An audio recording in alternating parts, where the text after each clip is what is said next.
Higher education today is it's a huge industry. You know, over $200 billion is spent with just federal tax money alone to support higher education, and when you add the cost of tuition fees and private influx of money, we're talking about a billions and billions of dollar a year business. People forget that higher education is one of the largest industries in the United States. Well, it's huge. The problem is it's loosely coupled. That one institution doesn't necessarily do what another institution, but it would appear as though they're all doing the same. And the variety of institutions, from technical colleges, community colleges, branch campuses, main campuses, small privates, small publics, the variety is just huge. People forget about that. It does. And 20 million people are enrolled in higher education programs right now, and for the next 10 years, it's projected that number will increase. The federal government, states governments are all trying to get us you need more students, you need to graduate more students. And higher education is just, in reality, kind of sitting around doing the same thing it's always done. And that's the problem. That's the problem. Times have changed, people have changed, but it seems as though the same paradigm that was in place 350 years ago in this country is still the same for higher education. And you hear these words like climb to the top, striving for the top. In reality, I think for most campuses, we're kind of striving towards the middle. Probably at best. At best. And one of my disappointments as an educator all these years is the fact that we're really not trying to do all that we can be. We do a great job. We do an admirable job. I was well educated. Pretty much everybody I know is well educated. But how much better can it be?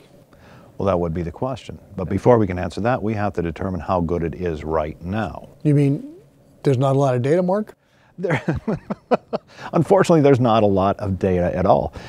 And I think one of the primary problems is, it goes right back to the beginning, what is higher education supposed to be? Now, you can ask anybody that question and they'll be able to answer, and what do you think they'll tell you? Graduation rates. And what else? Graduation rates. And what else? I have no idea what people will say. It really depends on your perspective. If you're an administrator, you'll say graduation rates. Or if you're an admissions counselor, you say get them in the front door. But we're talking about taking a big step back and asking the question, trying to answer the question, what is higher education all about? What is it supposed to be? And what we'll hear is, you ask a student and they'll say, well, I want to get a good job as a result.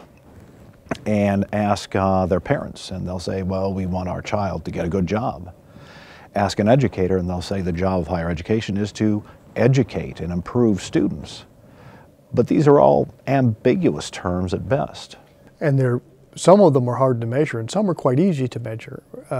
One of the things that's been exciting in the last 15 or 20 years is the increase in trying to assess student learning outcomes. But this is kind of reserved to, can your math majors do mathematics? Can your English majors do English? Can your geography majors do geography? And there's a whole raft of things that we've always kind of assumed education does, like leadership education, citizenship education, diversity education, relationship education.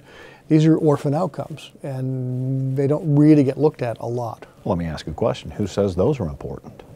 I do. And who else? I mean, that's a good question. And it goes back to the one you asked previously, what is education about? So there are a lot of discussions about, what should education be? In reality, a college degree is sitting in 40 classes, 3 hours a week, passing them with a C. We'll give you a diploma for that. And in the end, if it is graduate more students, success is considered anybody who graduates with a 2.0 GPA. After sitting in 40 classes. And the required number of credit hours. Right.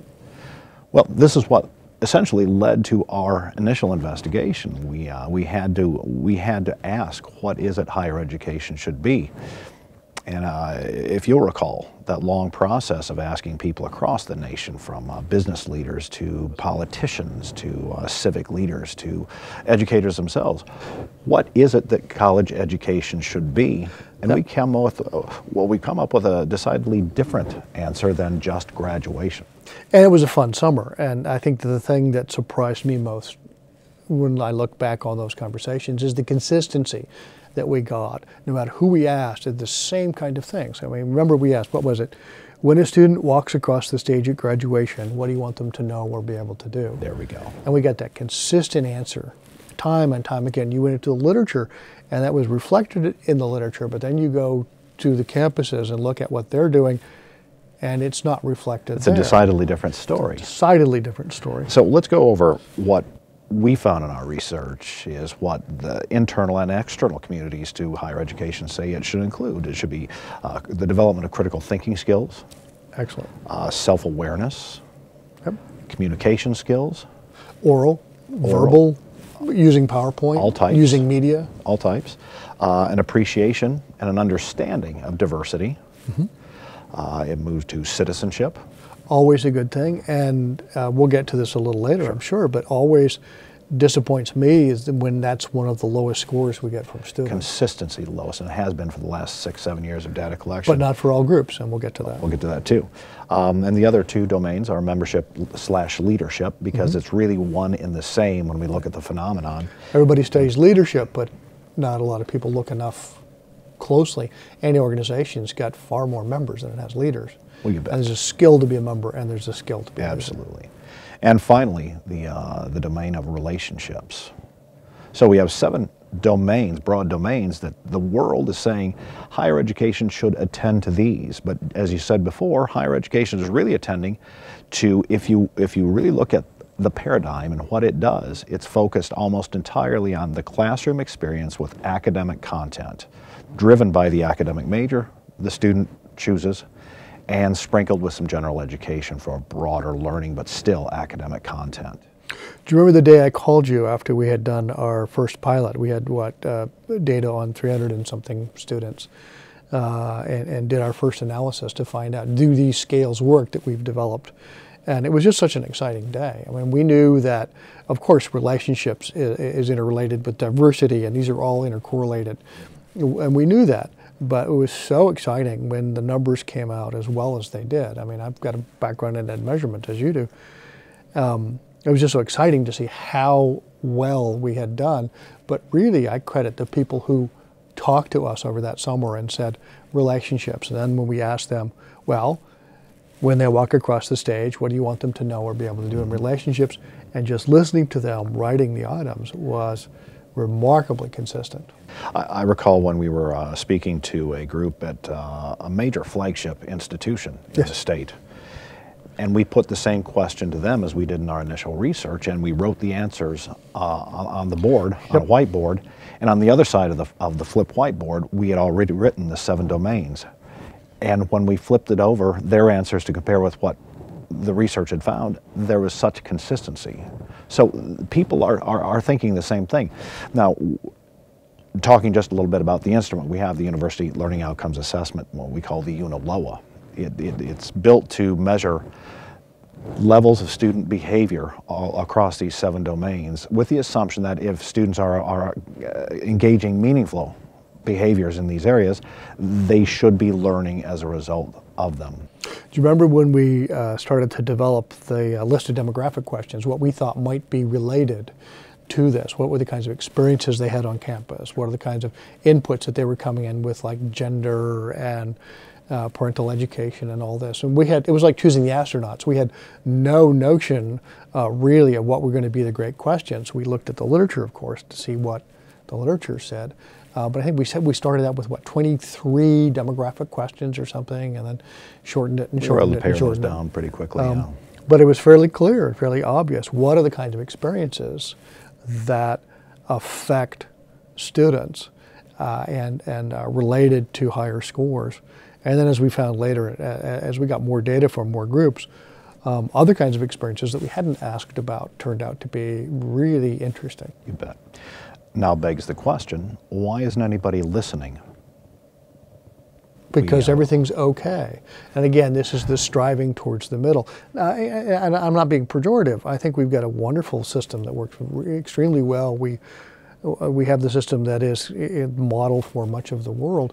We're the net importer of people to come to college in the United States. But I think about how great it could be. People seem to be satisfied with this really pretty good system. Well, I think I'll challenge you a little bit, because I think you're referring to how good it is to maintain its present level of, and would it be unfair to say, mediocrity? I mean, the harsh reality is across this nation, we have a graduation rate, and this is a 6-year graduation rate of college students. Only 55% of people who start college actually finished. I translate that as we have a 45% mortality rate in higher education in this country. And that, to me, if we look, as I said at the beginning, billions of dollars invested in the higher education enterprise with a mortality rate of almost half, I think this country should be in arms saying this is intolerable. This is money not necessarily being well spent. And you hear from the politicians and education leaders that we need more college graduates in the country. And years ago, we were the envy of the world. We have about 30% of the U.S. population over 29 with a 4-year college degree. You want to throw in a 2-year college degree, that number goes up. And other countries have kind of caught up to us. There seems to be this point for developed nations of about 29 to 31% college graduates.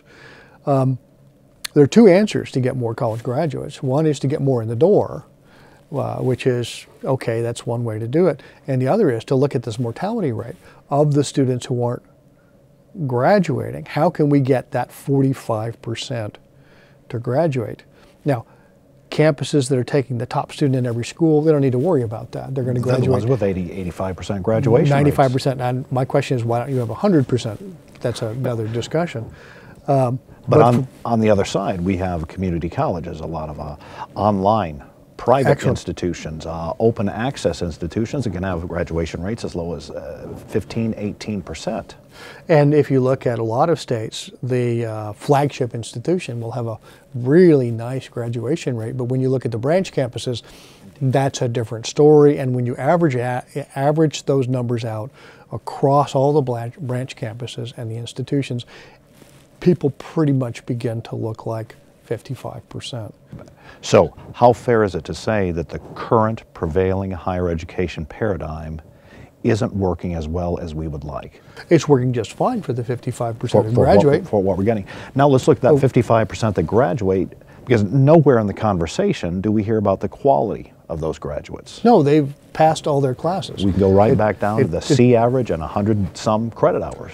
I think one of the best metaphors I heard from a student was, it's a baseball season. You go to a class, you win the class because you get enough hits, and you move on to the next game. Games are unrelated in the season to them, and once you win enough games, you get to graduate. There we go. That's not the vision, I think, that we as educators have of education as an integrated whole, as teaching across the curriculum. I think we need to revisit a lot of those discussions. I know that's happening on a regular basis. A lot of schools are looking at that. But the problem is there's a lot of conversation and not a whole lot of doing. You mean it's like politics? There's a lot of ideology and not much data? Well, let's be careful there. Let's make one more comment before we close this first segment. If the higher education paradigm isn't working beyond 55% success rate, who's at fault? Well, if I go out fishing and the fish aren't biting, I could blame the fish or I could blame me. In fact, it's an interaction effect. You need to put out better bait and fish in the right spots, et cetera, et cetera. But there are differences in good fishermen, fisherwomen, and bad. I'm on the bad side. I go out and drown a worm. And that's where we'll set up, leading to our next series, leading up to the next presentation in this series. Thank you.